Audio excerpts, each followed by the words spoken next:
Riding in an ambulance, Yumiko reflects on how unlucky she is for being ugly and fat.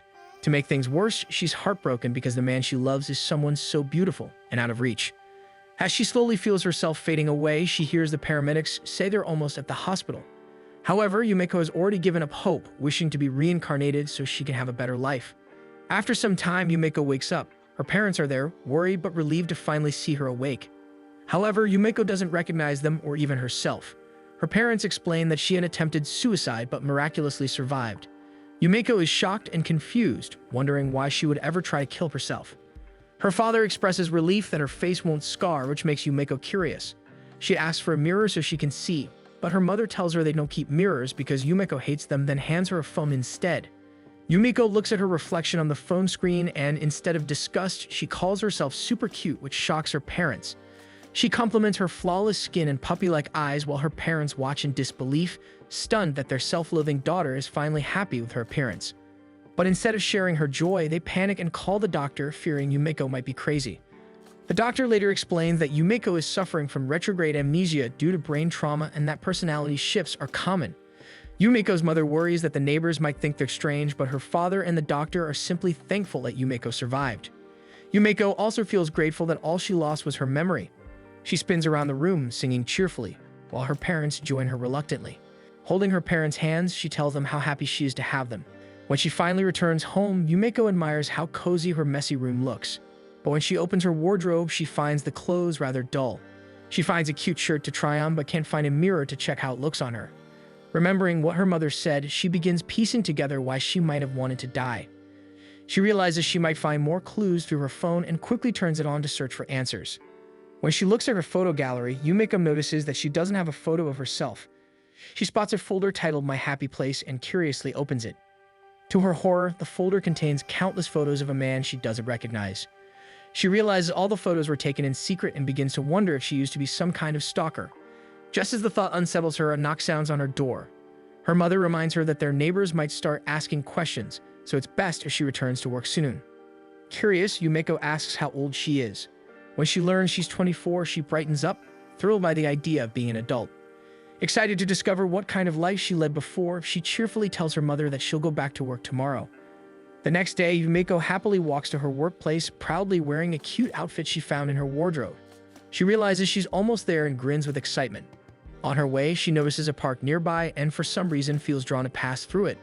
Letting her feet guide her, she admires the scenery until she spots a man crouching behind some bushes, looking pale. Concerned, she approaches to ask if he's all right, but freezes when she recognizes him as the man from her phone photos. Playing it safe, she asks if they've met before. The man shakes his head, and Yumiko realizes how creepy she must have been to secretly take pictures of a stranger. Pushing aside her embarrassment, she focuses on helping him.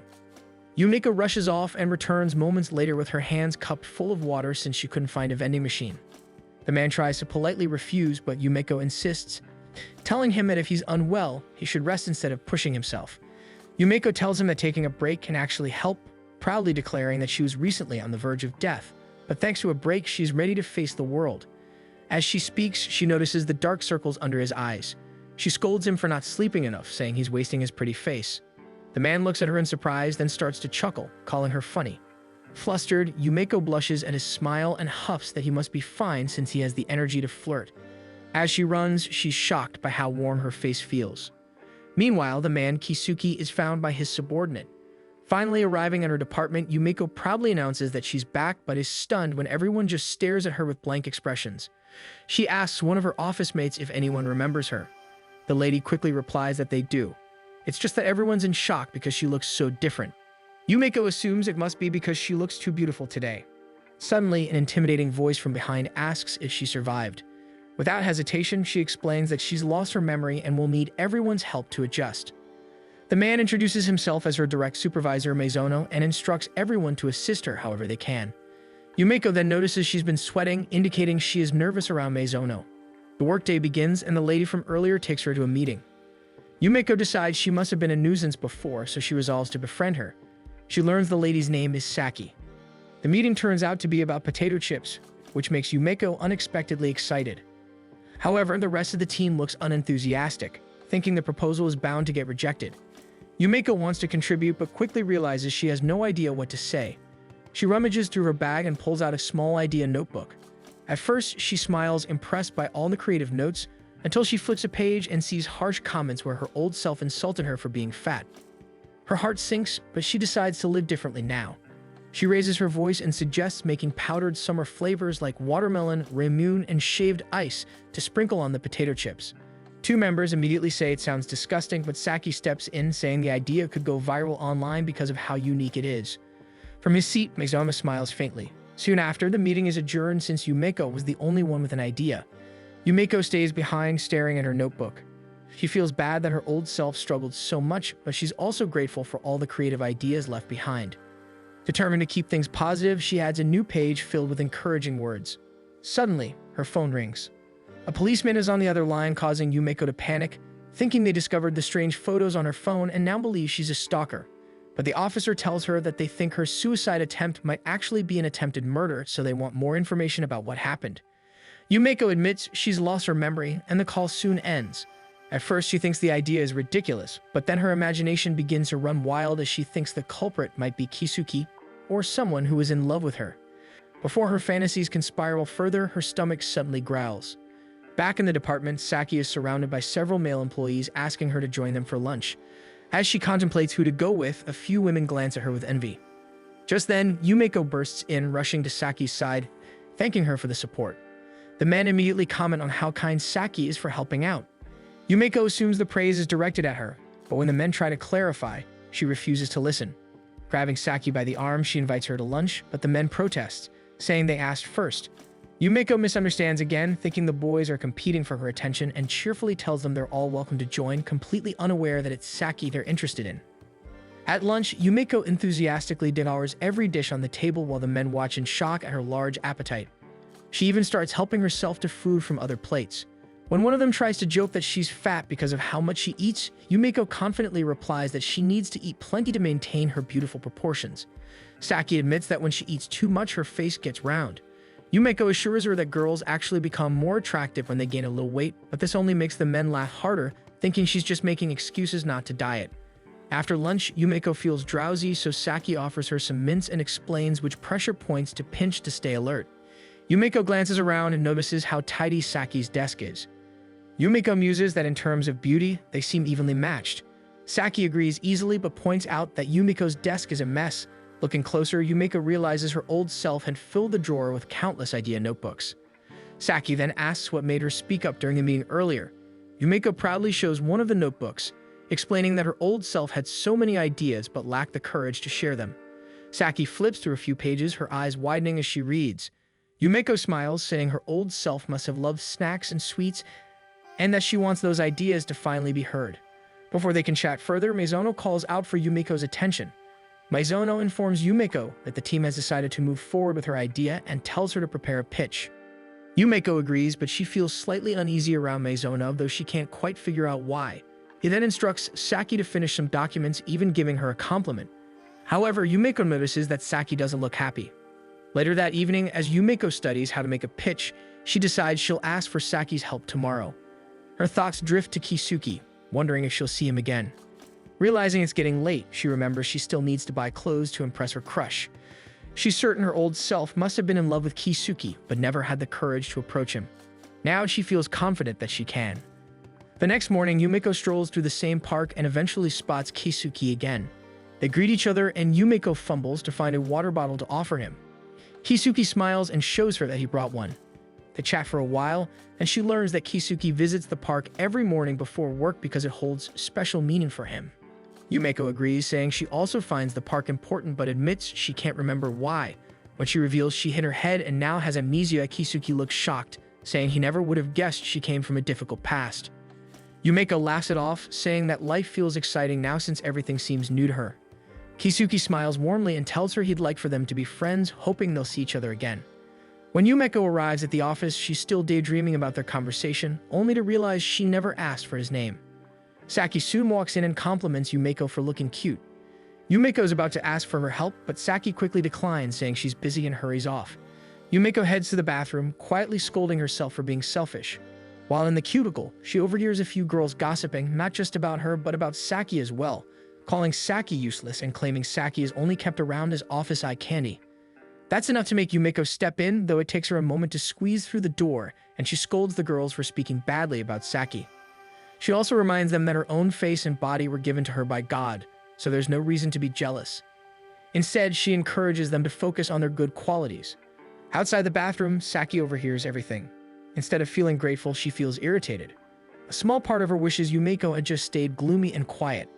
Back at her desk, Yumiko finally finishes the pitch and beams with satisfaction.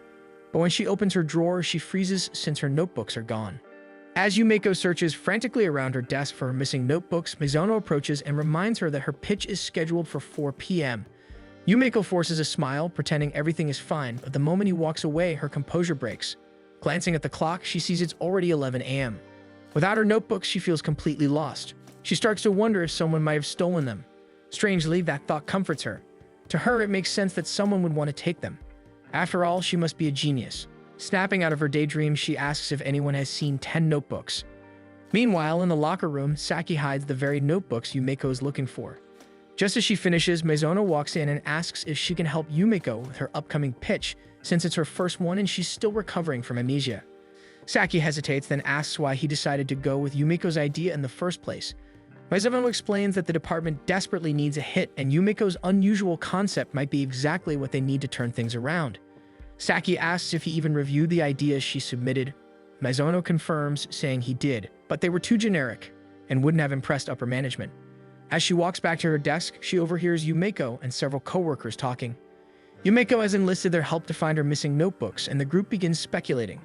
Some think they were stolen, but a member of the planning team insists that no one in their department would stoop that low. Stealing another person's pitch would brand them as a bad coworker. Saki freezes, guilt twisting in her chest. Unable to bear it, she dashes out of the office. Yumiko decides to proceed with the presentation without her notebooks, but struggles to organize her thoughts. She wants to ask Saki for help, but when she turns toward her desk, Saki's chair is still empty. Soon and others begin looking for Saki too, needing her assistance for various tasks. When they try calling her phone, she doesn't answer. Mizono asks if anyone has seen her, and Yumiko mentions that she did earlier in the morning, but Saki had seemed in a hurry. Mizono recalls their brief conversation as well, noting that Saki had looked unusually pale. When Yumiko asks if he said anything to upset her, Mizono admits that he told Saki her ideas were too generic to present. He then instructs everyone to stop worrying about Saki and focus on their work. Yumiko suddenly feels a wave of worry. She can't shake the thought that she owes Saki, who has always been kind to her. When a coworker approaches to check on her, Yumiko abruptly stands and declares that she'll be back. She bolts out of the department to search for Saki. She checks every room, but Saki is nowhere to be found. Her feet eventually carry her outside the office, and a growing dread settles in her chest. Panting, Yumiko stops to catch her breath but refuses to give up. Her search leads her to a small park near the office. There on a bench, she spots Saki staring blankly ahead. Yumiko rushes toward her, out of breath and drenched in sweat. Yumiko manages to say that lunch break is already over and that the office feels lost without her, but Saki insists that's not true. She believes the office doesn't need her. Then, in a sharper tone, she accuses Yumiko of coming only to scold her. As she lashes out, the paper bag she's holding slips, spilling Yumiko's missing notebooks onto the ground. Saki braces herself for anger or disappointment, but instead, Yumiko smiles in relief, assuming Saki had simply found them for her. Saki scoffs and calls Yumiko an idiot. She admits that she was the one who stole the notebooks. When Yumiko gently asks why, Saki confesses that despite all her studying and effort, she feels defeated by Yumiko. She's been in the company for 2 years, yet none of her ideas have ever been approved. Yumiko, meanwhile, just returned and already has a project moving forward. Saki's voice cracks as she calls herself useless, good only for documentation, something anyone could do. She holds out the notebooks and says she can't return to work. But Yumiko grabs her hand firmly and tells her they should go back together because she needs Saki's help. Yumiko thanks her sincerely. Saki was the first to help her when she came back to the office after losing her memory. Her documents are always clean, detailed, and worthy of their chief's praise. That isn't something just anyone can do. Yumiko insists that while her own ideas might be good, she's just as amazed by Saki's hard work. Moved to tears, Saki begins to cry. As they walk back to the office hand in hand, she sniffles and tells Yumiko that her hands are surprisingly squishy like marshmallows. Once they return to the office, Mizono immediately scolds them for disappearing, but after a stern warning, he allows them to get back to work since there's only an hour left before the pitch. Yumiko and Saki exchange confident smiles, sure that they can still make it in time. Some coworkers try to get Saki's attention, but she brushes them off, saying that Yumiko's presentation takes top priority. She smiles sweetly and adds that from today onward, she will no longer be making coffee for anyone. Saki reassures Yumeko that she'll handle the pitch draft and tells her to focus on practicing her lines. Yumeko immediately begins rehearsing what to say as Saki's fingers fly across the keyboard. Saki finishes the draft in record time, prints out copies for everyone, and Yumeko delivers them to the meeting room. When everything is finally ready, the two look at what they've accomplished. Still, Saki reminds her that they can't celebrate until the pitch is approved. Clutching each other's hands, they wish for the best just as word comes that the executives are ready. People begin to file into the meeting room, and to Yumeko's surprise, she spots Keisuke among them. Saki leans over and whispers that he's the company's vice president. Startled, Yumeko tries to wave at him, but Keisuke doesn't react. A small pang of doubt hits her as she believes that the vice president is different from the man at the park. Keisuke politely bows to Mizono, thanking him for his time, but Mizono pointedly ignores him. Confused, Yumeko starts to ask why their boss is ignoring the vice president, but Saki quickly pulls her aside and signals her to stay quiet. The presentation begins soon after.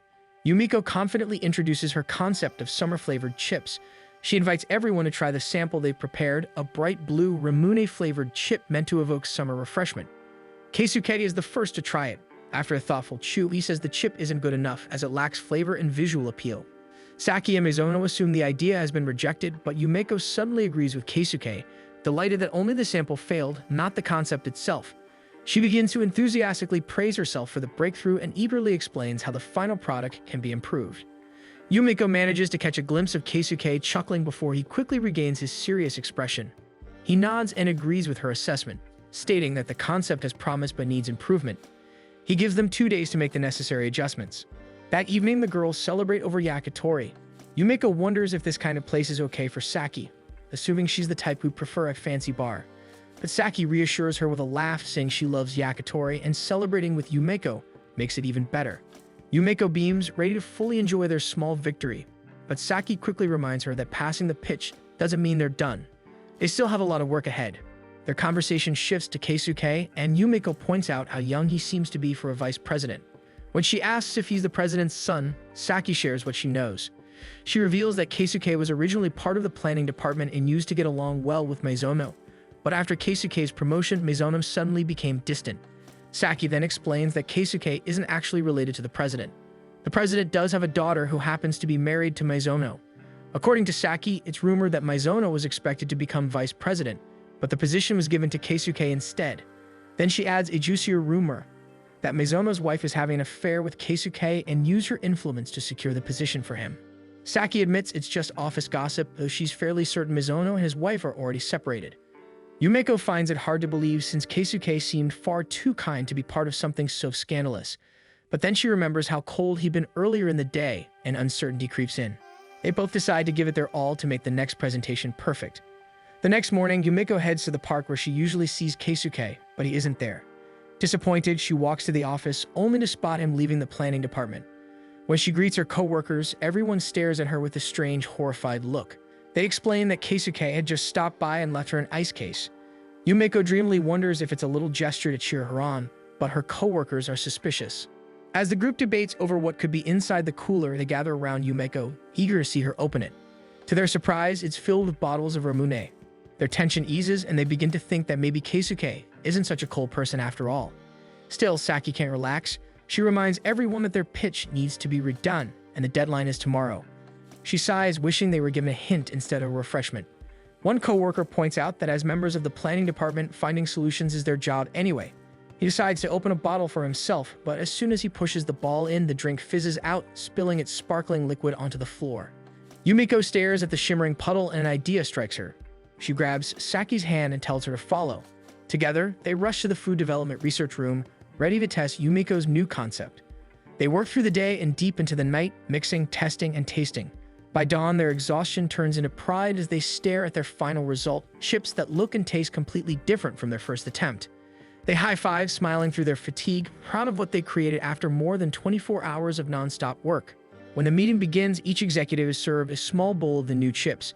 Keisuke takes the first bite, and this time his eyes widen in surprise as the chip fizzes and pops in his mouth. Yumeko eagerly explains that they added crushed carbonated candy to enhance the Ramune flavor and create a refreshing popping sensation. Keisuke leans toward the president and quietly admits that while the product is risky, it might be something worth taking a chance on. With the final decision left to him, Keisuke approves the product. Saki and Yumiko hug, barely able to contain their excitement. As Keisuke is about to leave the building, Yumiko calls out to him. He gestures for his assistant to go ahead and stays behind. He apologizes for missing her at the park the previous morning, explaining that he had been out buying Ramune and lost track of time. He adds that, strangely enough, he didn't feel his usual wave of anxiety while searching for the drink, and he thanks her for that. Yumiko starts to thank him for the hint, but Keisuke shakes his head, saying that it's he who owes her. Her optimism makes him want to root for her success. He bids her farewell, promising to meet her at the park as usual. Once he's out of sight, Yumiko can't help but celebrate, relieved that Keisuke truly is a kind person. She convinces herself there's no way he could be involved in any affair. Feeling her heart race, she realizes she wants to know everything about him because she's certain she's in love. Suddenly, a mysterious man calls out to her, catching her by surprise. Thanks for watching. Make sure to subscribe so you don't miss new episodes every week.